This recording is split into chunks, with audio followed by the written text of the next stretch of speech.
La fuente de la vida. Un viaje a través de los siglos y la historia de la humanidad.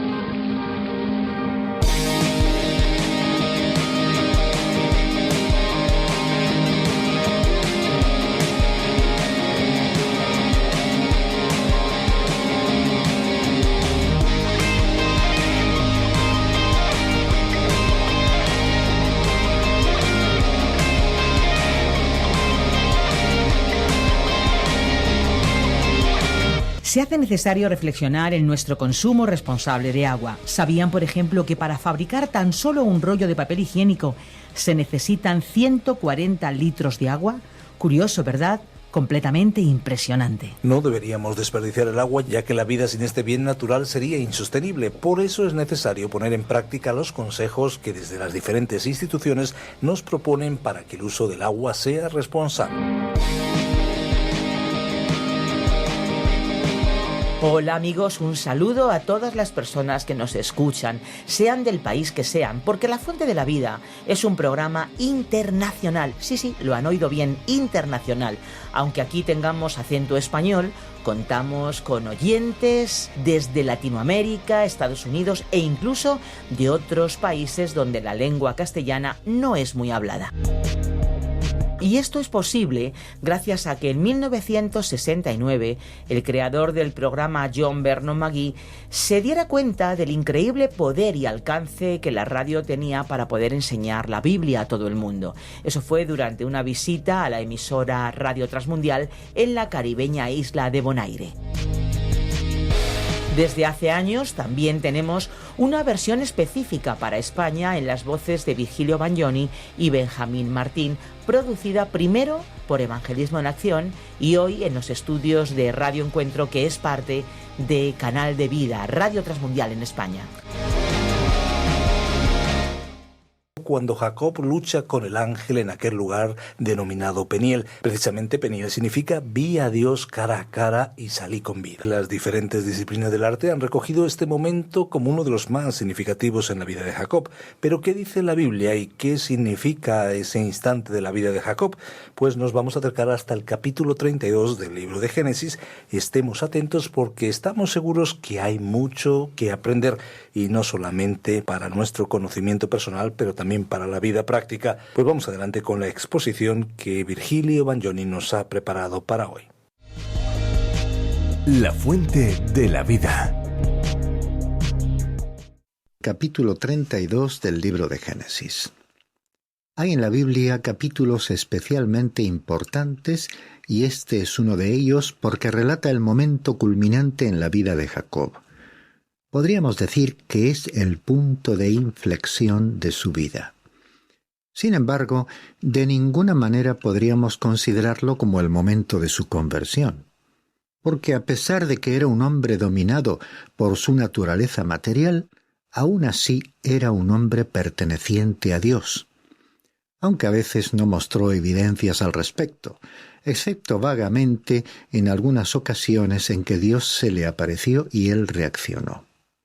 Esto debiera ser una advertencia para que no juzguemos a las personas tratando de determinar si son cristianos o no por su apariencia exterior o por su forma de vivir. Solo Dios lo sabe. Como representante y testigo de Dios en el mundo, Jacob se comportó de forma indigna. No podía continuar de esa manera y Dios tuvo que ocuparse de él. Expresándolo de otra forma, Dios tuvo que quebrantarle para poder disponer de él. El Señor suele ejercer disciplina sobre nosotros. Como dice el autor de la carta a los Hebreos, en el Nuevo Testamento, el Señor al que ama, disciplina. Y Él obra en nosotros por medio de ese método. Tenemos otro ejemplo en otro personaje estudiado, Lot, quien, aunque no lo parecía, era un hijo de Dios. El apóstol Pedro, en su segunda carta, capítulo 2, versículos 7 y 8, habló de él diciendo que sentía su alma justa atormentada. Fue como si Dios le hubiese hecho pasar a través del fuego. Escapó del incendio de Sodoma y Gomorra pero el Señor le probó haciéndole pasar por el fuego de las pruebas.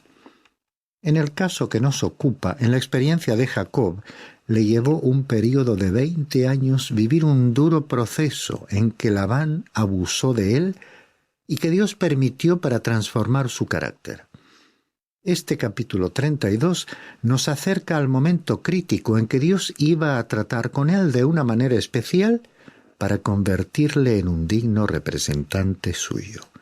Y como una introducción, me agradaría encabezar este capítulo con unas palabras del profeta Isaías, quien en su capítulo 40 y el versículo 29 escribió: Él da fuerzas al fatigado, y al que no tiene fuerzas aumenta el vigor.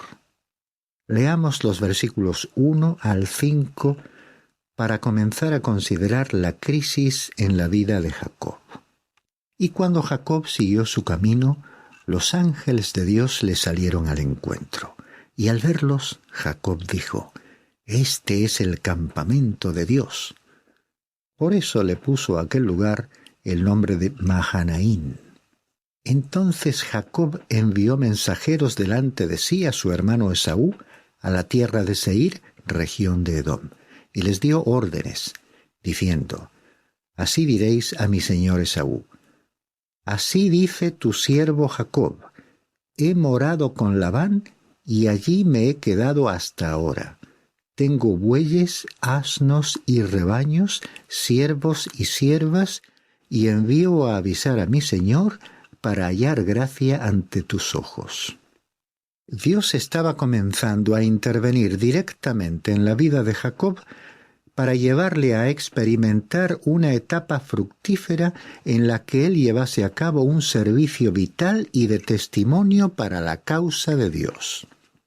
Podemos verle aún como un hombre ingenioso, que no podía evitar obrar con astucia, incluso después de sus recientes problemas con Labán.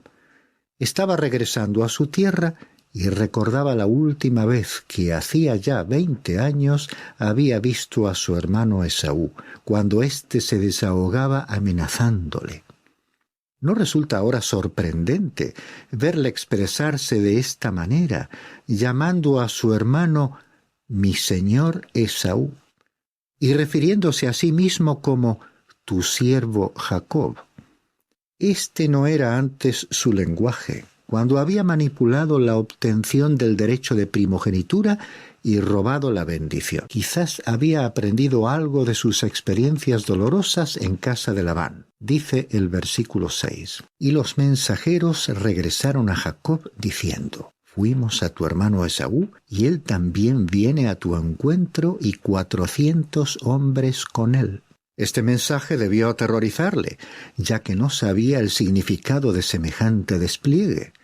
Esaú no había manifestado sus intenciones a los mensajeros de Jacob, y aunque éste seguramente habría interrogado a fondo a sus siervos, no pudo deducir si se acercaba hacia él con intenciones de vengarse o no. Continuemos leyendo los versículos 7 y 8.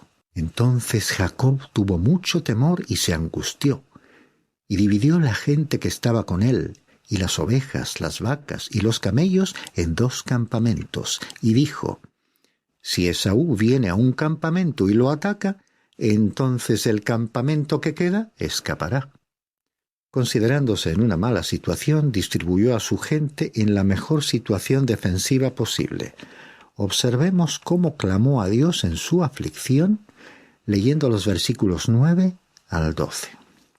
Y dijo Jacob: Oh Dios de mi padre Abraham y Dios de mi padre Isaac, oh Señor, que me dijiste: Vuelve a tu tierra y a tus familiares, y yo te haré prosperar. Indigno soy de toda misericordia y de toda la fidelidad que has mostrado a tu siervo. Pues con solo mi cayado crucé este Jordán, y ahora he llegado a tener 2 campamentos. Líbrame, te ruego, de la mano de mi hermano, de la mano de Esaú, porque yo le tengo miedo, no sea que venga y me hiera a mí y a las madres con los hijos. Y tú dijiste: De cierto te haré prosperar, y haré tu descendencia como la arena del mar, que no se puede contar por su gran cantidad. Este hombre apeló a Dios invocándole como el Dios de Abraham y el Dios de su padre Isaac. Sus palabras nos permiten detectar un cambio en su vida. Es la primera vez que le oímos decir: «Indigno soy de toda misericordia y de toda la fidelidad que has mostrado a tu siervo». Por primera vez reconoce que es un pecador delante de Dios y se acerca a Él no confiando en sus propios méritos o recursos, sino apelando a Él como el Dios de la promesa. Es bueno recordar aquí que hay hoy en día muchas personas, incluso algunas llamadas cristianas, que no solo se niegan a reconocer su condición de pecadoras, sino que además se indignan si alguien las califica de esta manera. Debemos reconocer la realidad que todos somos pecadores, salvados por la gracia de Dios, y que mientras los seres humanos se encuentren en esta vida, llevan su propia naturaleza humana, caracterizada por su tendencia a la injusticia, el egoísmo y el bienestar propio. Esta naturaleza no es apropiada para entrar al cielo, a la presencia de Dios. Lo único que puede producir un cambio real es una intervención directa y personal de la gracia y el poder de Dios. Es por ello que a los que se convierten en cristianos, al aceptar y creer en la obra de Cristo en la cruz, Dios les implanta por su Espíritu Santo una nueva naturaleza, ya que la vieja naturaleza, humanamente hablando, no tiene arreglo. Y al ver a nuestro personaje, Jacob, reconociendo su indignidad, podemos concluir que cuando un ser humano comienza a acercarse a Dios con esta actitud de humilde reconocimiento de su condición personal, Dios mismo va a comunicarse con él. Aquella debió ser una noche difícil para él, y después de encomendarse a Dios, como leemos en los versículos 13 al 23, Jacob se preparó para su encuentro con Esaú.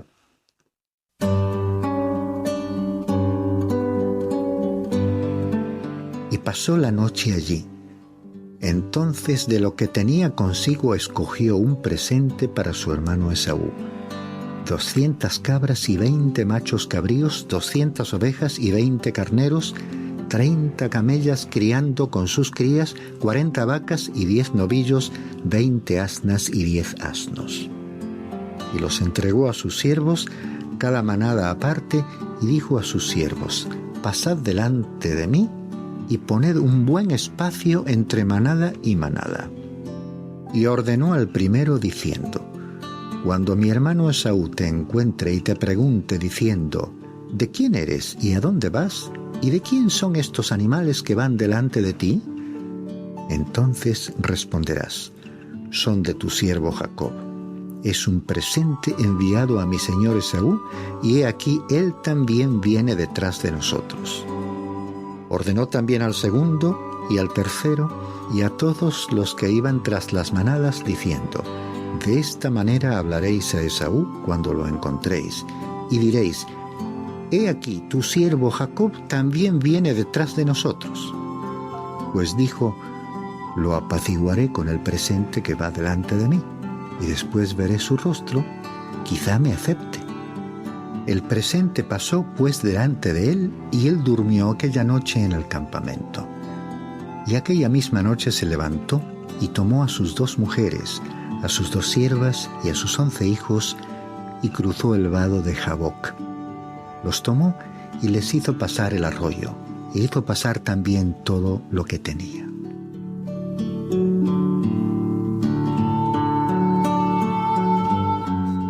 En este párrafo hemos visto la táctica de Jacob, enviando rebaño tras rebaño, siendo cada uno de ellos un espléndido regalo para apaciguar a su hermano.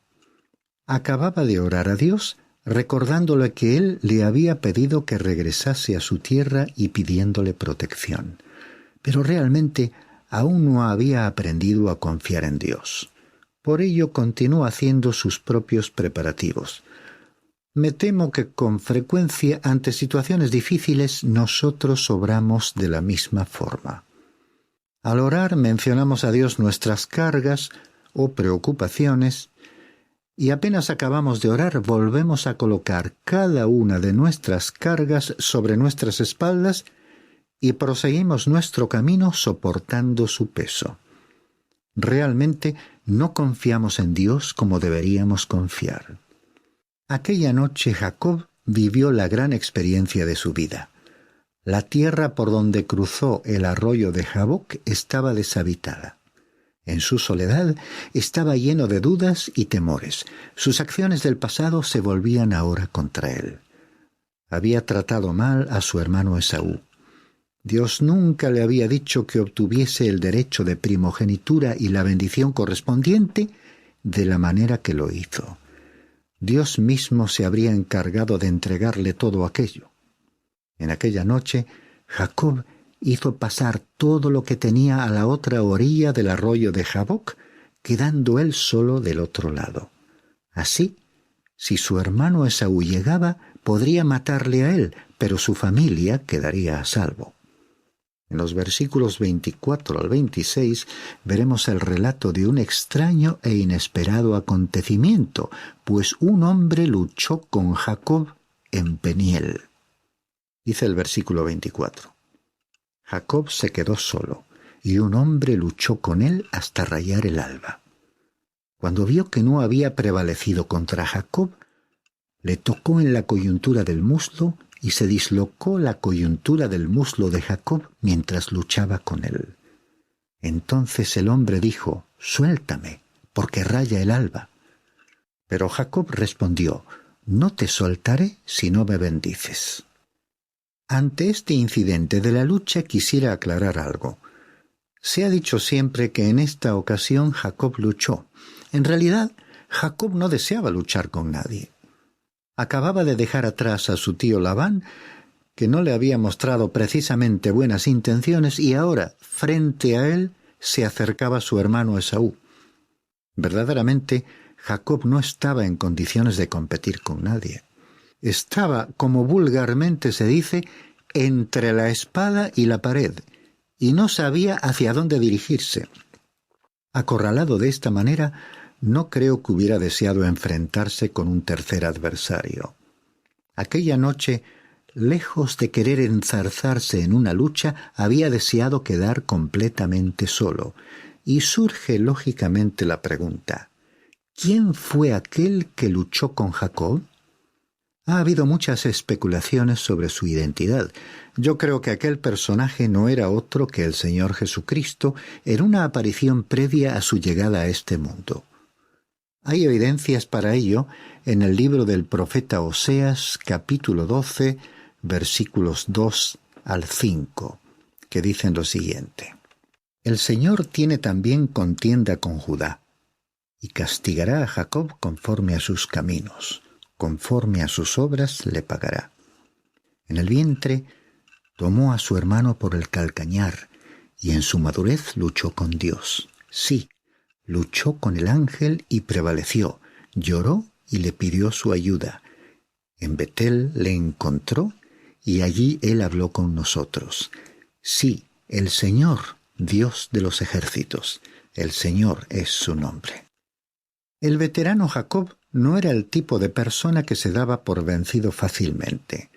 No luchaba, sino más bien ofrecía toda la resistencia que podía. Al parecer, finalmente irritado por la resistencia de Jacob, el personaje celestial le derribó.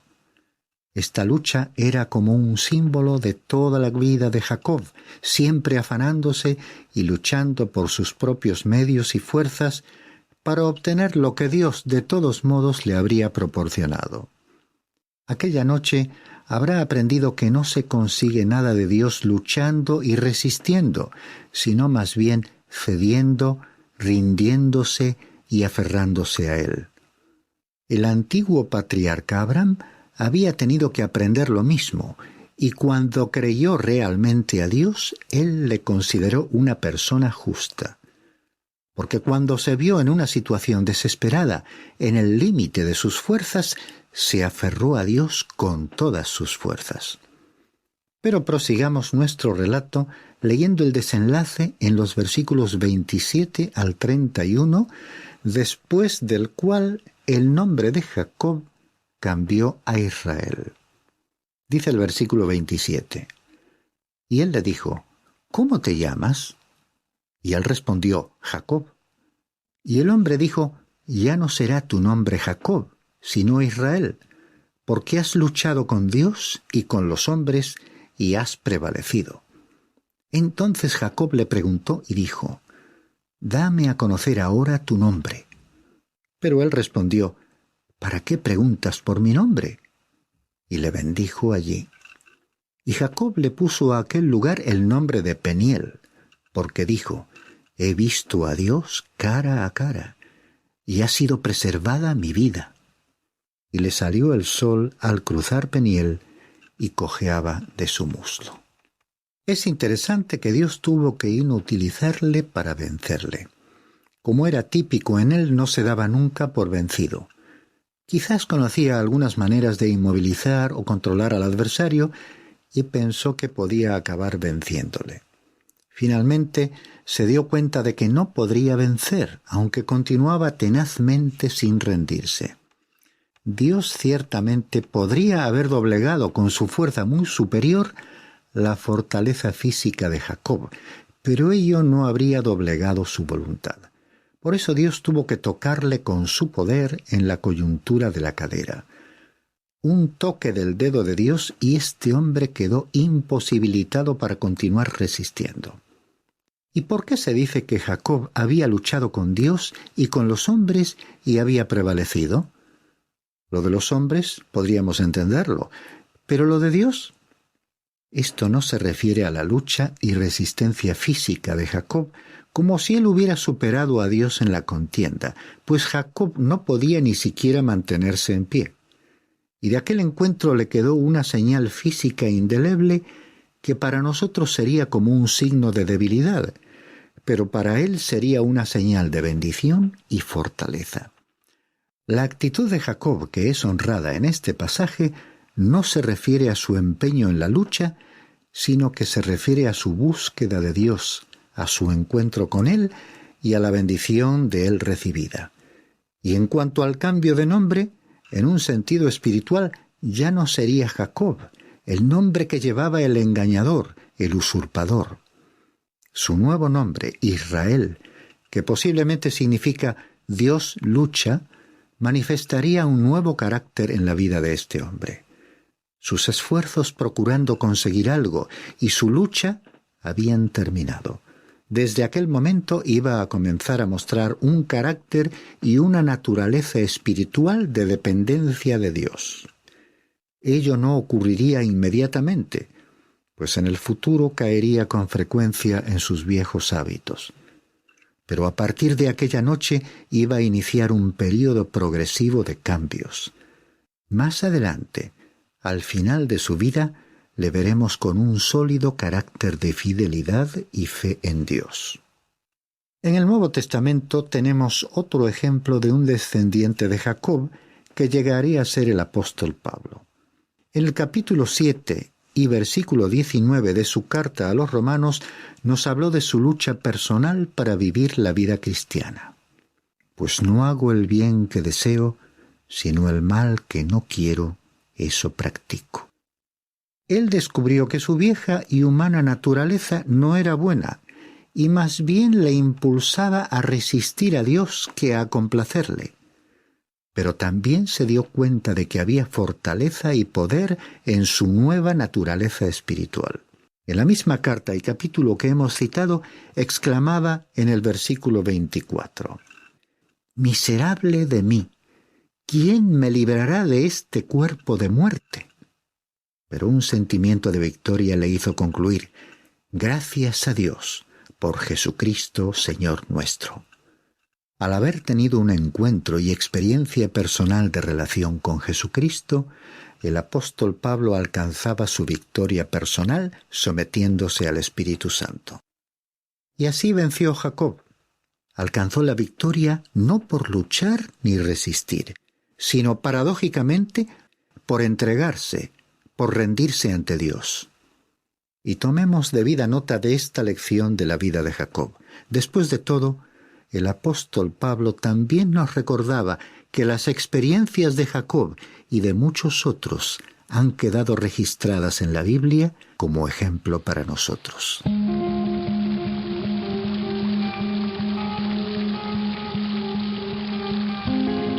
Y ya caminando hacia el final del programa de hoy, les damos las gracias por haber permanecido a nuestro lado.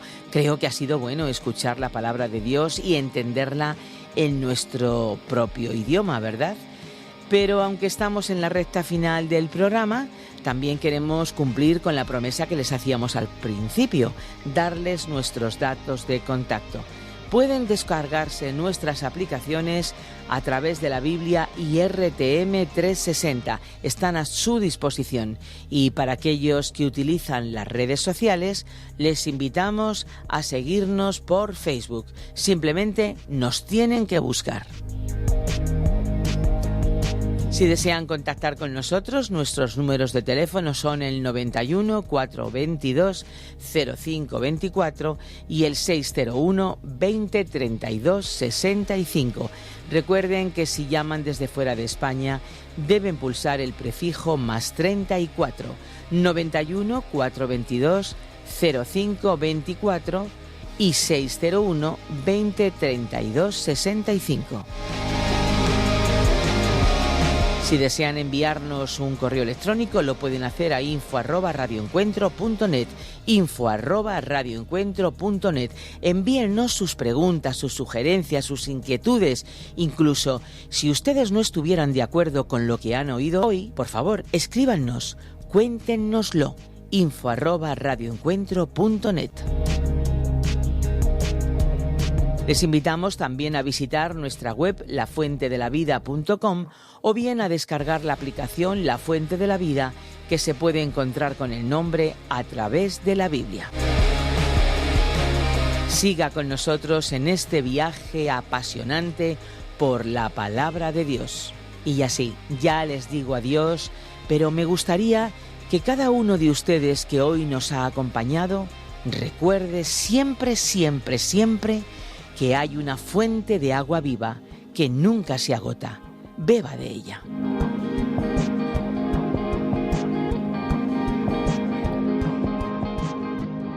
Este ha sido un programa de Radio Transmundial producido por Radio Encuentro, Radio Cadena de Vida.